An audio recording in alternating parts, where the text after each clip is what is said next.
Hi guys, welcome back to another episode of Against All Odds. I'm your host, Yris Palmer. All season, we have had amazing guests who have succeeded all expectations, and today is no different. I'm joined by the one and only Chiquis. She's a Latin 3 times Grammy-award winning artist. She's an author, she's an entrepreneur, and she's also the host of Chiquis and Chill, which is part of iHeart's My Cultura Podcast Network. And I'm so excited to have you here. Hi. Oh my God, I feel like you're an open book, and I feel like I'm an open book. So this is just going to be the best book you've ever read.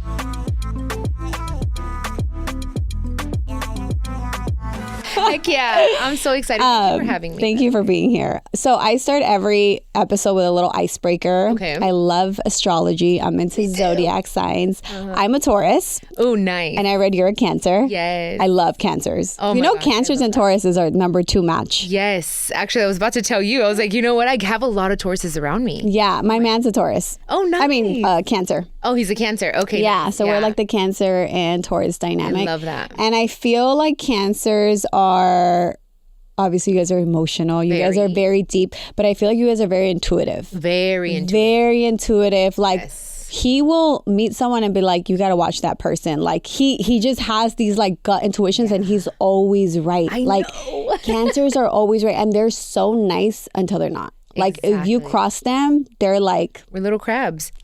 Yes. You know? And that's the thing, we get in our shell and we don't want problems. Yeah. But it's just like you push us to a certain place and we're like, rrr. I was just talking about that this morning. I become like a little baby monster. I'm trying to control that. Yeah. Because I'm just full of emotions. I'm like, listen to me, you know? So I'm like a for sure like real Cancer. Yeah. I feel like Tauruses are like that too. Like, I'm so chill until I'm not. Like, don't poke the bear because you will find a bear. You know what I mean? Yes. I'm like, I don't bother nobody. Don't bother me. Because like my mom always used to tell me like, don't start nothing. But if somebody starts it with you, you better finish it. My like, mom do too. not come here and like be beat up or something. So like and I tell my kids that too. I'm like, look, we don't start anything, but don't let no one punk you. Like, stand up for you. And like, I'm just like so big on that, you know? And I tell my daughter, like, if you do need to punch somebody, this is the time, baby. This is when you can. These are the years, okay? Tauruses are also very loyal, by the way. Just had to put that out there. So loyal. Oh my God. We're good Tauruses around me. Yeah. We're loyal to, like, we will not leave even when things are really, really, like, sometimes it hurts us because you're like, girl, you should have been left. But it's like, you know, you're like, oh, yes, no, I'm going to stick it through. Like, I'm loyal. Okay, so let's get into your story because I feel like your story is so deep. There's so many layers. I admire you, first of all the things that you have been through. So much. And I know I personally don't know you, but I feel like I do know you. Like, it's like weird, you know? Yeah. But I know you grew up in Long Beach. Yes. Your mom was the iconic Jenni Rivera, you know, and if you're Latina, you know who Jenni Rivera was. So let's start with like how, like, your upbringing. Okay, so yes, I was born in Long Beach, between Long Beach and Compton, went back and forth. And then it wasn't until I was 16 that we moved to Riverside. But I had a beautiful childhood up until it wasn't, until I realized that there were things that were happening that weren't normal. Yeah. And your mom was like a teenage mom. My mom was a teenage mom. My mom had me when she was 15, 2 weeks before her 16th birthday. That's also like typical Latina. Yes. You know what I mean? Like, like, because one of my goals, like from like I remember I was like 13, 14 was like, I cannot be pregnant in high school. Like, that was like, because all my cousins, everybody was pregnant. Like, it was like a thing at that time. In our community. It was like, and honestly, it's kind of like, my mom used to always tell me like, have your kids young, like, apúrate, like, you know what I mean? Like, it was for like, them, it's like, I don't have a baby yet. What is wrong with you? Yes. Okay. Exactly. So your mom's a teen mom. Yes, teen mom. Total like good student, like a good girl. And she met my dad. He was 21. Again, different times. Yes. My grandparents were obviously okay with it. And the way I was conceived is so funny because my mom always said this. I can say anything I want. Yeah. Right? Okay. So mom's like, you're a pre-cum baby because your dad never finished, which is why you're like one in a million, babe. Dude, girl, imagine if I was like a full on. I always say like, is that possible? You are one of those. Yes. And my mom was like, that's why he always said you weren't his. But I was a virgin. She's like, and we couldn't finish because your tío was there. My tío, one of my uncles, because my grandma was like, okay, puedes ir, pero tiene que ir tu hermano. So he was babysitting them. Yes. My dad figured it out. Anyway, so I just think it's super interesting to like tell people that, because I'm like, dude, I'm here because it's real. It's a real story. And that's why my dad thought I was in his forever. I was a pre-cum baby too, because this is a funny story too. My dad didn't think I was his. My mom used to work at a nightclub in Huntington Park. Okay. She lived there with my brother and my sister when she came from El Salvador. And my dad used to install carpet. You know, carpet back then was like, you had carpet in your freaking everywhere. In the living room, in the kitchen, like everywhere.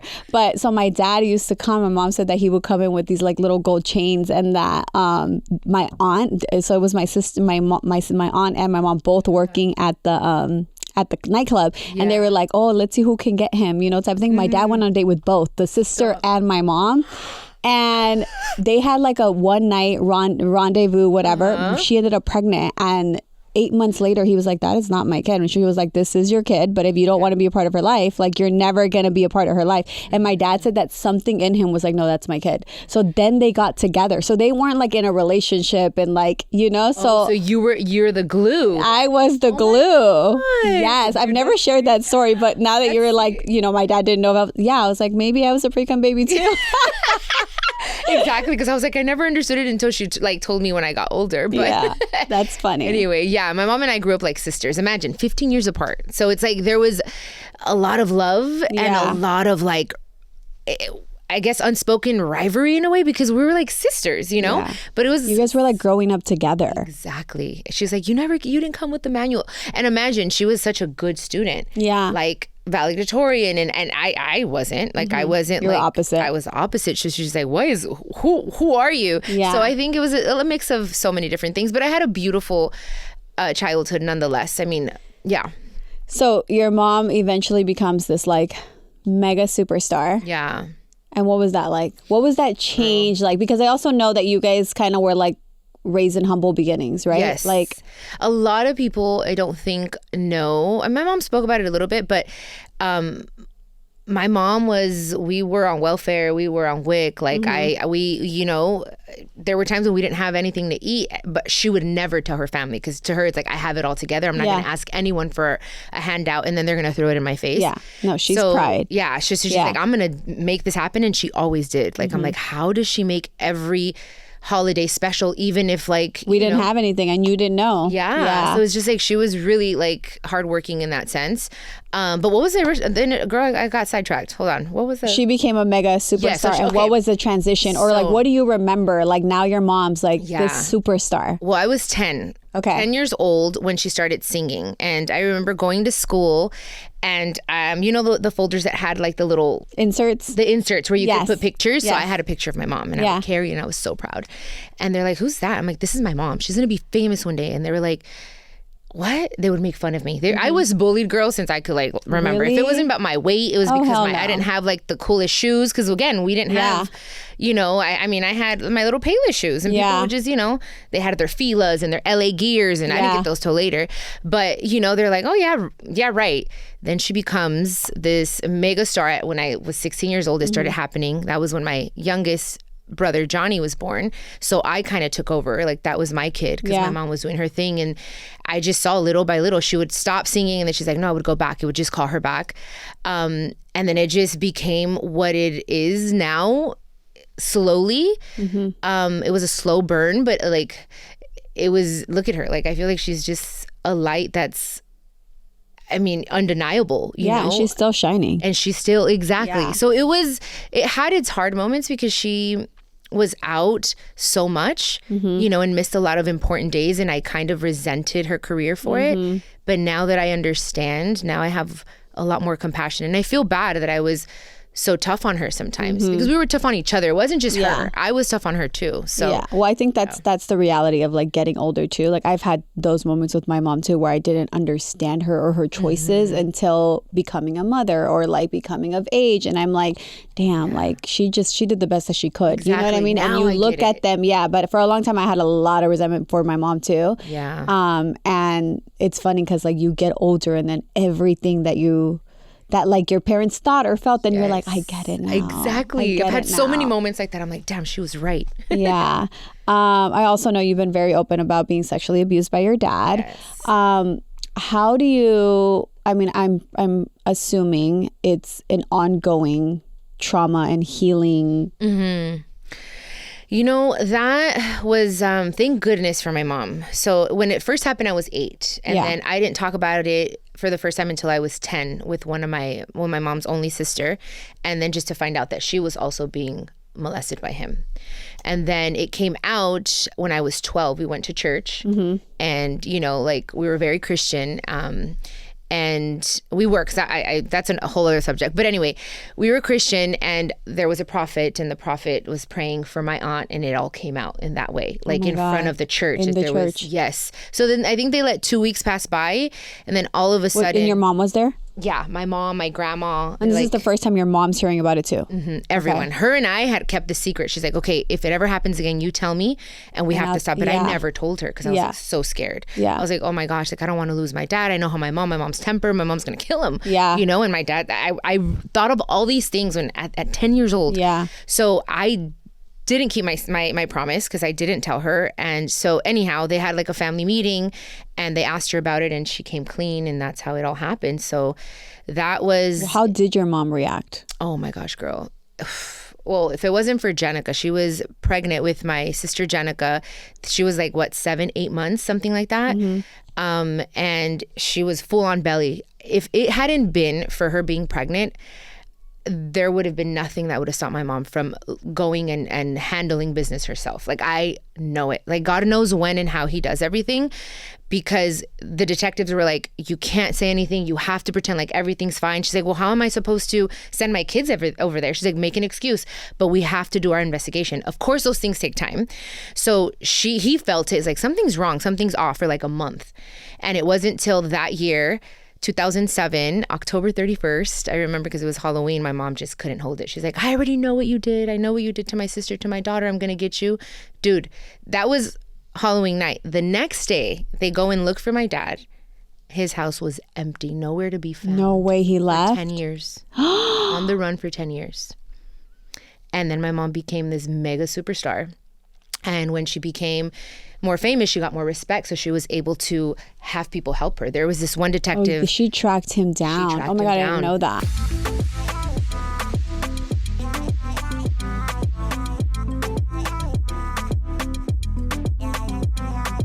Like on a radio station, she was having an interview and she was telling her story. And she's like, I don't know where he is. And the detective called and said, hey, I want to help you find him. He's the one that found my dad. And that was... 97. I'm sorry. So that happened in 97. He wasn't caught until 2007.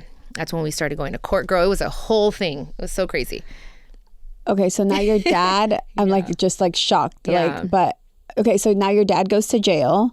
And was that in a way like, were you like, I know it's like bittersweet, but it's like, did you feel peace like with him going to jail? I felt a lot of sadness. Like it's so weird because I know this is a touchy subject, but I never held resentment toward him. Like I forgave him even when he didn't ask me for forgiveness. Like I just knew because I had been raised in church and my mom never allowed what happened to me affect me so much to the point where it's like you're a victim, but you're not going to victimize yourself, sort of thing. So that helped a lot. So when it happened, I was just like, dude, I'm already like 20 something and I just don't really like, it's fine. Like, let's just let him be. Mm-hmm. My mom was like, no, he needs to pay. We need justice and more than anything for your aunt. Mm-hmm. And so I did the whole testimony and everything. So it hurt me. It was weird because I should be mad at this person, but I never really was. I felt bad for him. You know, it's so crazy because like, I always feel like when I speak to other Latinas, like we've lived very similar lives. Mm-hmm.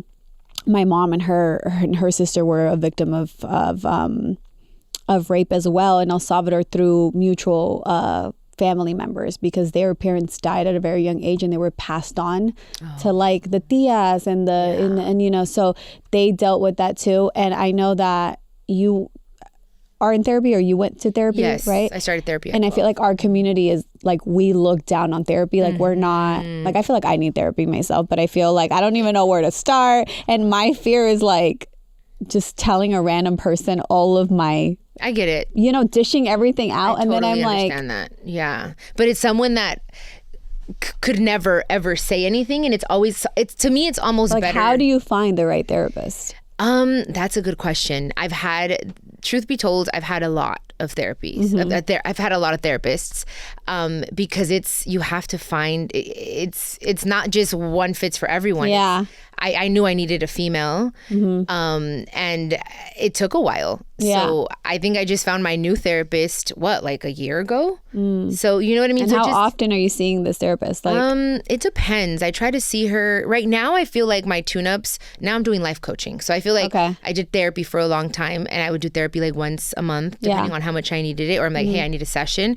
But I think like once quarterly is good to kind of like, hey, this is what I'm feeling. Because therapy is more of like, these are my thoughts, my feelings, and they're supposed to just listen and maybe give you some sort of like guidance. But life coaching, they give you actual tools, which I'm like, okay, cool, now I'm ready for this part. So I think both are equally important. But there's websites, there's like, I can tell you, I mean, mine is great. I don't know. no, I feel like I definitely want to start just for myself and just for my kids, and just to, you know, handle situations better, or just things that I notice now, that because I'm very self-aware, and I think a lot of people are not self-aware or don't really know them, you know. So I know what triggers me, where everything stems from our childhood, and you know, a lot of things that I feel like I'm dealing with my mom's traumas, that I feel like, damn, like I need to talk to somebody about this, you know what I mean? Because I just hold it in, and the only person that I feel like talk to my issues about like family stuff is my sister, because she lived it, but we lived two different lives. Because they always say like, no sibling has the same parents, no sibling has the same experience. And we really do. Like, when we've been sharing more recently, actually, like out of nowhere, I've been very like, I need to see my sister. My sister lives in Nashville. She ran away. She ran away from home when she was 16. I was 6 years old. We're 10 years apart. And I'm now like at an age where I'm like, damn, like I miss my sister. I need to like, you know, we need to be closer. I need to like bring her over here. So I just took her to El Salvador, and we're having now like these deep talks where she's telling me her experience about this, and I'm telling her my experience, and it's totally different, you know, and it just blows my mind. But I'm like, damn, I'm like, we need therapy, and my mom needs therapy, you know, and like, but telling your mom that, she's like, estás loca, like, you know what I mean? And I'm like, eso es pa' locos. Yeah, I know, eso está, I'm like, like, how do I, because in our culture, it's so just taboo. Not a thing, you know?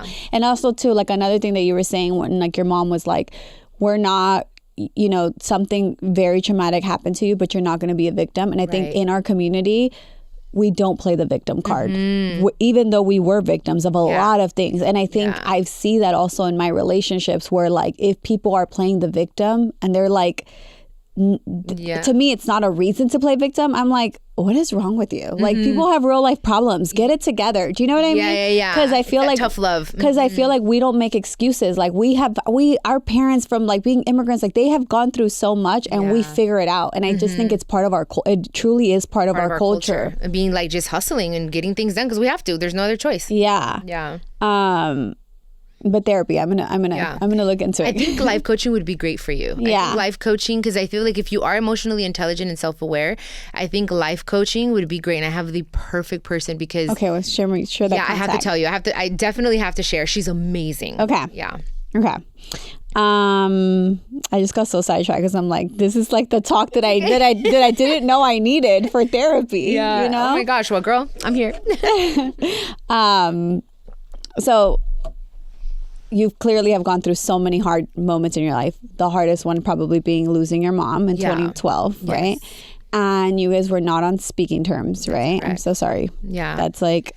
It was tough, but I thank goodness I've healed that. Oh my gosh, thank God. Yeah. It was something that was difficult for me for a long time. I was very upset with my mom. Yeah. I would go in and out with like, okay, obviously she was the most important love in my life, but then there were times where I'm just like, oh my goodness, this hurt me so much. I was upset. And it wasn't you guys weren't on speaking terms because of the rumor that you had slept with her ex-husband or current husband? They never got divorced. They were still married. So yeah, that, which obviously is not true. I never ever would have done that ever. Yeah. And it was like the people around her that were like whispering stuff. We're jealous of our relationship. My mom and I were like this. I was my mom's right. Jealousy is like the biggest disease. It is jealousy so is ugly. Oh my God. It is just like, it's especially amongst women. And I think it was a series of people. Like now that I look back, I'm like, it wasn't just one person. There was a lot of people wanting me out of the way. Exactly. How evil. But then I see their lives now and I'm like I don't wish you harm. Yeah. But what you everything comes full circle. I always say that. And my dad used to always tell me that as a child. He used to always tell me, do good and good will come to you. He was like, siempre ser una buena persona. Like that's all that matters. And like God sees everything. And I live by that. I'm like, I'm not going to go out of my way to harm you, to do none of that. Because life itself, I always say like God truly has my back. Like he will humble you every time. Yep. I'm like, don't mess with me because God. Yeah, I'm like, God loves me. I'm just letting you know, tread lightly. Exactly. I'm like, oh, don't mess with me. But yeah, my mom and I weren't speaking for 2 months before she passed. And obviously that was, I just could not believe that I was not ever going to have that moment to tell her, Mom, look, this is all of my evidence. Yeah.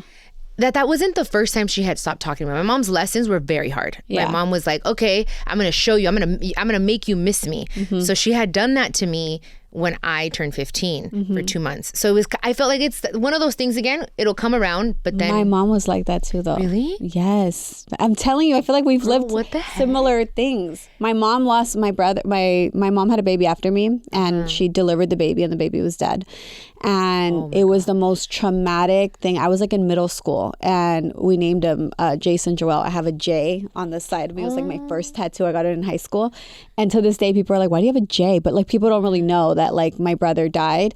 And my mom was never the same after that. So she left. She left to San Francisco. That was the year that I got my period. That like she just, and I resented her so much. I'm like, how could you just leave your kid? And then I remember one time she called me and she didn't have a phone. It was like from like a payphone or something, you know? And I was crying because I was like, and she was like, if you cry, I'm not going to call you again. And she just like hung up. And I was like, it messed with me for so many years until I became a mother. I was like, damn, like she probably had postpartum. She probably like now, like I truly, but for a long time I did resent her and like it was just not good.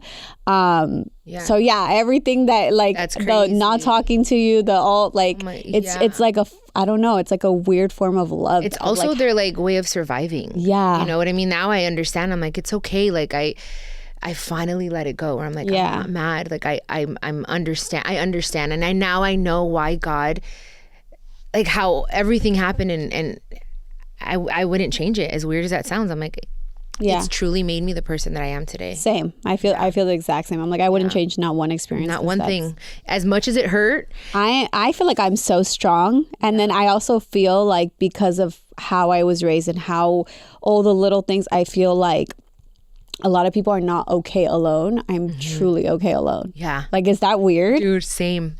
But that's like, when you're like, you're good with yourself. You know I love being by myself. Yeah, like, I'm like, and I run such a tight ship. Like, even in like my relationships or like I'm like, I don't tolerate like disrespect. Yeah. Like, I'm very like, nope. Don't F with me. Don't fuck with me. I love it. So when your mom died, I feel like you took on the role of like your mom to your siblings. Yes, it actually started when I was 10. I was always like the second mom to all my siblings. Like I'm the oldest of 5. So Johnny, as soon as he was born, my mom was like, okay, I got to go back to work. This is your son. And he became my son and he lived with me and I raised him. So when this whole thing happened with my mom and I, they weren't allowed to talk to me. It was very difficult on all of us because imagine like, we were so close. We're such a close family. But Johnny would find a way to call me, you know, my siblings. So cute. Yeah. And he was, when my mom passed, he was 11 and Jenica was 15. So I took over right away. My mom, no one like, imagine my entire family was like on my mom's side because she was the one that was she had the power, and that's just the way it worked. And she also like took you out the will, right? Yes, she also did, which is one of the best things she ever did for me, because I was like, all right, I'm gonna make this shit happen. You taught me everything I need to know, Mom. Don't even trip. I got this. You're like, I got me. I'm good. I'm good. But yeah, I didn't get custody of them like on paper until like 2 years later, but I was there. Like as soon as I found out that my mom we couldn't find the plane, I said, I don't care if you guys don't want me at my grandma's house. Like Johnny called me, I think it was Jenica actually, was like, sister, I need you here. And I hadn't heard from her in a while. So I said, don't even worry. I went, and from that day forward, I was there. I was like, these are my kids. And which always was like a question. And now I have the answer, and I'll share it whenever I'm ready, because but there's no way in the world that my mom would have not left those kids to me. There's no one else that she trusted more. Yeah. So to me, every time I saw it was like, okay, the will, it's fine. Cool. I'm a work. But as far as custody of the most important, precious things in her life, it never made sense. I'm like, who did she leave the custody to? To her sister. Oh. Mm-hmm. So you had to fight for that custody through court. And you know what? Rosie, is her name, my mom's sister, she just gave it to me. She said, you know what? There's no one else that could take care of these kids better than you. She never fought me on that ever. Thank God. And it was easy. And I'm like, that's all I needed, because it was so difficult. I'm like, imagine having all this like... I mean, I could do anything with them, and then I had to go ask for permission. That was so difficult for me. Yeah. Then I got custody, and I was like, ooh. And now they're all grown up, these damn kids. So you have been a mother. I have been a mother, yes. Yeah. I just haven't. You're such an old soul, too. Like, to be that wise, like, even at 10, I feel like my daughter's like that. She's a very old soul. Like, she takes care of her little brother like not a normal 10-year-old would. Okay, yeah. Like, it's very something that she's known. And I always say, like, if something were to happen to me, like, we talk about everything. I'm like, this is yours. You make sure your brother is good. Like, she's very, like, intuitive and very above her ears, you know? Yeah. So, like, that's very, very special. And you were the oldest. Mm-hmm. Yeah, she's the oldest, too. And then, obviously, grief, it, like, comes in waves, and it's very unpredictable. Yeah. Have you lost anybody else other than your mom?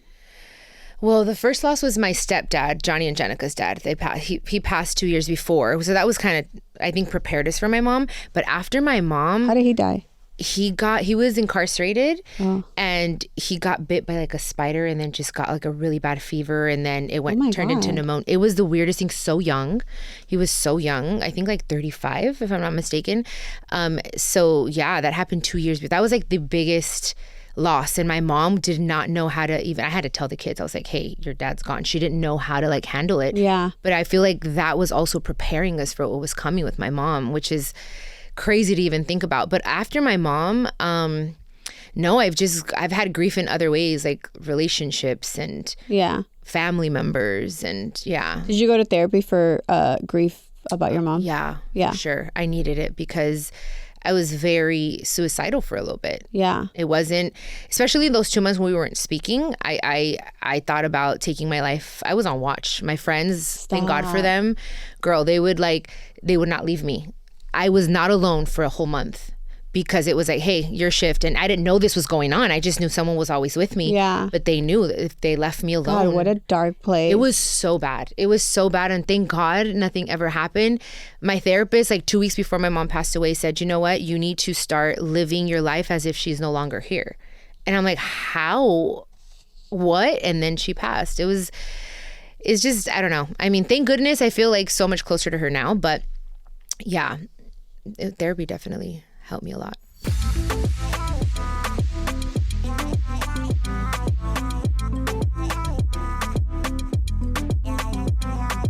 I went through like, I'm just like in awe of you. Okay, let's talk into like your music career now, because you are dropping. Yeah, let's lighten the mood up. Although yesterday I just was like, I always like to do like my research on like, you know, my guests and stuff, and obviously I've been knowing of you, and I feel like I see some stuff come up, like the podcast stuff, and like, you know, like some talks with your sisters. But yesterday I went on your TikTok. Yeah. And girl, I was crying. I saw your it was like your last TikTok about like the Malibu song. Oh, Jessie Joe, yes. And it was like I couldn't sleep last night. I don't know. And I was like, oh, let me look at Chiquis TikToks. And I'm like bawling, bawling, because I was like, you were just like, you know, I DM'd her and like, you know, so many people said no to a collab with me. And then this person said yes. And just like the yes, you know what I mean? Like having that yes. And then, oh God, I do not want to cry because I have like another one after you. But you look beautiful. So. I think that, you know, it's so meaningful that one person that says the yes that to you, you know, that yeah. believes in you and really opens the door and just is like, you know, by the way, the song, from what I heard in the background, it sounds like, so good. Yeah, it sounds so good. I can't wait for you guys to hear it. But yeah, you had me crying yesterday. You had me crying now. I'm like, But okay, let's it was such a genuine moment. Yeah. And I had archived I could tell. Yeah, like I was like, I'm just going to record this because I'm so grateful. Like I want people to I want to show God's greatness. Yeah. And how I've been through a lot, yes. But you know what? Like I've always stayed so just grounded and rooted in my light, in my faith that has helped me and gotten me through. So this was just like a moment of like being validated in a way, you know, and someone had told me like, oh, maybe you should remove it. Maybe that's too personal. And I let that get to me, and I did, and I archived it. And then the next morning I thought, I'm like, this is what this album is all about. It's about being vulnerable and grateful and no ego. I felt that through a TikTok video. Do you know what I mean? Awesome. So, see, this is confirmation. So I'm like, I know your album drops on the 30th. Yes. I'm like, I can't wait to listen to it. But I was really like, it hit me last night where I was like, damn, like this is what life is about. You know what I mean? And like saying yes to people and putting them on and like just like opening the door, because you like, she doesn't know, you know, that she was your yes to a collab. You know what I mean? Exactly. Like, and just being that special, like yes. She's gonna be my forever yes. I love her so much. It was so awesome. So you have 3 Latin Grammys under your belt. Yes. Congratulations. Thank you so much. Did you, when your mom was alive, did you always want to go into music or no? Yes, she knew. She knew that for a long time I was like, no, because I was, again, resentful toward the like industry and her career. But like, it wasn't until I was maybe 19, 20 where I was like, Mom, I kind of want to try this. But she always said, this career, I don't want this for you. It's too hard. I don't want you to go through what I went through. But if that's what you want, we'll find the time. Right now, we're focused on mama. So because I was just the one there, you know, taking care of everything. But then I was like, I need to try this. And so she was well aware. The plan was for her to become a manager at some point. Do you feel like it's a little like daunting, like her, like you being compared to her? Or do you feel like you're in your own lane and they don't? Yeah, for a long time, I wanted to do everything to not be compared to her because I felt like I was in her shadow. Yeah. Now I could tell you, when they tell me I look like my mom or I sound like my mom or I'm like, hell yeah, that's my mom. Yes. Yeah. Heck yeah. Yeah. I fought it so much that now I'm just leaning into it. And now that, especially with this album, because this is the album of like, this is Jenni. This is like really my sound. Yeah. Banda, I love it. Yeah. It's part of my life, but it was my survival. Like I needed to do what I had to do, you know, to like survive. Yeah. So I'm grateful, but now I like it. Now I'm like, you know what? Yeah, I that's my mom, and I'm proud. And before like, oh, you want to be like your mom, or you whatever, and I'm like, I would fight it so much, but now I'm like, there's nothing to fight. Heck yeah, she's badass. Yeah. She's probably looking down. Like she's so smile. proud. Yeah, I know she's so proud of you. She's like, she did not give up. That is my damn daughter. I already know it. I feel it. Yeah. Also, when you were singing, you know, your Spanish. The banda, I feel like that's such a male dominated, super. You know, super like machismo, like, you know, how did you feel like being in such a space where it's so male dominated? Well, like your mom obviously did it, and that's why that was like, I wasn't scared. Because I'm like, my mom paved the way. My mom made it possible. I know I could do this. I'm not gonna say it was easy because it wasn't. It was far from it. It was an uphill battle, I think, from the beginning of my career up until the end. But I mean, not the end, because I'm still going to do banda, obviously, you know. But yes, I will tell you, they don't want you to sing certain songs and they don't want you to dress a certain way. But I went against all that. I said, nah, I'm going to do whatever I want because I have the best example, which is my mother. Yeah. What do you think is your biggest asset to your success? Like, what's made you successful? Wow, that's a good question. I think more than anything, obviously the grit, the discipline. I'm very disciplined, but I always kept my heart in the right place. Like I always made sure that I did my heart check of like, I don't want to screw anyone over. Your heart chakra. My heart chakra, exactly. I'm like, this, am I doing this because I have peace with this? Or am I doing it to please others? And a lot of time I was doing it to please others. I was a big people pleaser. I'm still working on that. But I think it's just knowing like, okay. I think it's a Cancer thing. Yeah, maybe. Yeah. Because my man's the same way and I'm like, you need to stop. I'm like. Because we just want to make we don't or want it pisses me off sometimes. Yes, because I'm like, he's so nice as soon as they take advantage of him. And I'm like. But that's why we need a Taurus. I'm like, you guys will be like, hold up. Oh no, I don't let like bullshit. Like I'm a bull, you know. So like I don't let bullshit just pass by anybody that I love. So I'm like, no. This is what we're not gonna do. And like I'm very like assertive in the way where I'm like, about you guys. No. You're not. You are not. Especially but your Cancers, husband. Yeah, no. Oh no, that the friends, the homies that were like, you know, he was an NBA player, so like, you know, they always have the homies that'll take advantage or want this or want that. I'm like, we cut all of those out the window. Afuera. Out. Are you working on anything new? Yes, I have a big plan that I'm going to announce hopefully at the end of the year. But right now the focus is this album and doing some shows around this album. You're gonna do some shows? Yes. Where? Well, I had a whole tour planned, girl. I had a whole tour planned and I pulled the plug. She's going on tour. You pulled the plug? I did. I was like, you know what? Let me postpone because I want to prepare more. So it was supposed to happen in May. Now it's not going to happen until the end of the year. Okay. But I feel good about the decision. That's another thing I'm working on. I'm like, you know what?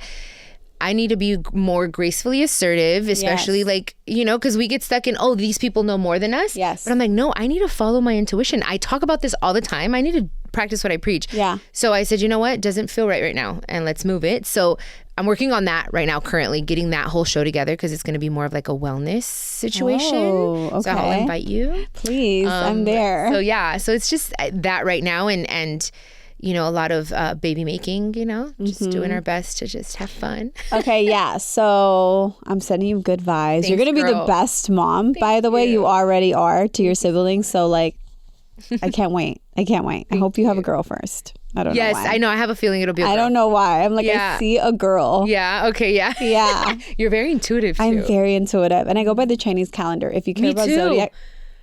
I do. I always go by the Chinese calendar. This is crazy. I told you, I just felt something like, okay. I love it. So make sure you like plan for like a Taurus or something. Okay. Exactly. But hey. You have such an incredible story. Thank you for sharing with us. So before we leave, I always ask my guests to drop a gem. So like anything you want, any advice, anything that resonates with you or like where you're at in your life. I love that. We're dropping gems. We're dropping gems. We're going to leave some little fairy dust here. Yes.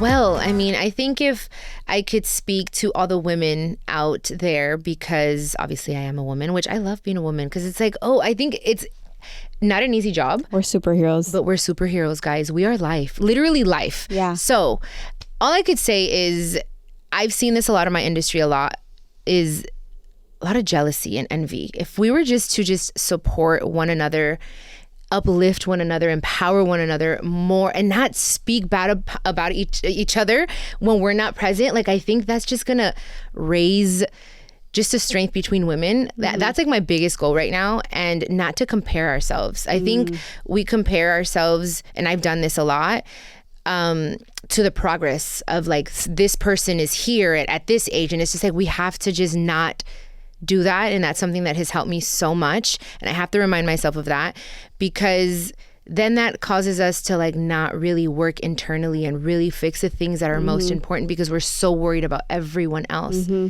Let people shine. There's enough light, more than enough light for all of us. I always say that what's for you will always be for you. No one can take it from you. No one can take it from you. That's the power that we have. So that's all. Just tap into that power, to that intuition, and peace. No, I'm saying. Peace and love, y'all. Against All Odds is a Hyphenate Media Group production in partnership with iHeart's My Cultura Podcast Network. For more of your favorite shows, visit the iHeartRadio app, Apple Podcasts, or wherever you get your podcasts.